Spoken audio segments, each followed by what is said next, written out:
Well, I had Whack 100 on my show again recently. He's now a regular guest. Yes. Funny how life works sometimes. Me and him were beefing for 10 years, and then we got on the phone and just laughed it off. Yeah, right. And now he's a regular guest on the show. Right.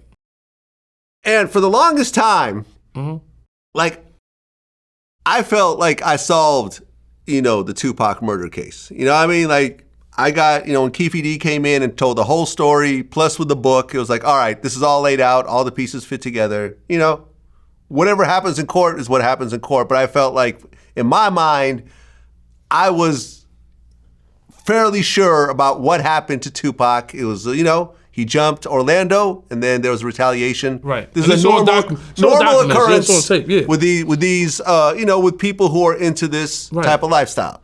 But for the longest time, when people ask me about the Biggie murder, I'm like, I really don't know. But Whack 100 got on my show yesterday, not yesterday, but the last time he was on, and he said that Poochie was the one that killed Biggie. Poochie was a Mob Piru Blood. He knew Suge. I don't know if Suge, I'm not saying Suge was involved in it, but he said that. Mob James said Poochie. Greg Kading said Poochie. Vanilla Ice in our first interview said he knows who killed Biggie, and I brought up the Poochie name. He goes, yep, that's what I heard too. The shooter was paid to do that, right? He's dead, right? And it was the guy who shot Biggie. Yeah, he's And dead. You're saying you know who that is? Everybody know who that is, right? He's sitting. Is he still alive? No, he's dead. So can you say who it is? He's dead. Named Poochie. Who do you think killed Biggie? I think Poochie was involved. I think Suge Knight orchestrated it through his, at the time, girlfriend / baby mama. I think she was the intermediary between Suge and at least one of the co-conspirators. I do believe Poochie was directly involved. When you hear that name Poochie, does it sound familiar at all? Yep. Or? Yeah? Yep. My answer. When you hear the theory that Poochie was the shooter, what is your take on it?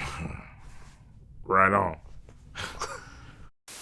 So it seems to me that this dude Poochie was the one that killed Biggie. I don't know. Is he still alive? No, he's dead. Oh. Well, Poochie's dead, yeah. Well, I could say this. I mean, me being an artist, bags do exist. I had bags on my head, 50 had bags on his head. Like, bags exist. A motherfucker could drop a bag, and, that's why I try to be humble, because you never know who somebody is.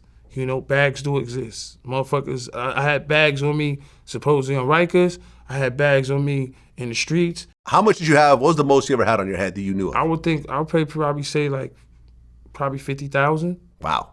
Yeah. So you're walking around knowing there's 50,000 on your head? Yeah, in jail, I think it was 20, and then in the streets, I think it was 50,000. I think for 50, it was like, I don't know, it might have been, I don't know, but it was 50,000 on me. Yeah, and I remember. Supposedly. Huh? And I remember, if you look and at. supposedly 20 on me and on the island too. I don't know if you remember this, but one of our early interviews before Vlad TV, when I was doing DVDs, that would come to but bags offices. exist not only in the industry. Bags exist just in the street. A motherfucker you could do something. Let's just be real. You could do something to a nigga with money, right? He might not be as crazy as you, but he got money. It's the streets. He could go get money, and you think a motherfucker cares? Motherfuckers come get the bag. So when you high profile, it's just more on that. You know what I'm saying? When you a high profile artist, you know what I'm saying? Well, I was going to say, one of my first, it may have actually been our first interview that we ever did in unit offices. Yeah. I had the camera, I was holding it myself. This is during my DVD days. I remember you came into the office, you took off your sweatshirt, and you had a bulletproof vest. Right. I had bulletproof vest, bulletproof truck. Right. And I remember when you guys first came out, you guys had the bulletproof vest. It's sort of like their little, as sort of your uniforms in a way, the G-Unit uniforms. Right. But you actually had a real vest. Military bulletproof vest on. Right. And this wasn't something you were showing off on camera. You literally were walking around New York like this. There's times if we would have got pulled over, it would have been like Bobby Smurda and them guys. Oh, because the vest is illegal too, right? No, because we had the vest with the gun to match. Okay, yeah. You can't have a vest without a gun. We had the vest with the gun match. It used to be 14 niggas with 14 guns. Everybody used to carry guns. And then when I was on the run, Fifth was like, yo, you shouldn't carry the gun no more. You know what I'm saying? And I just stopped carrying around that time. But it used to be 14 niggas, 14 guns. Wasn't nobody holding nobody down when everybody got it. That was the mentality, but God willing, we beat the odds.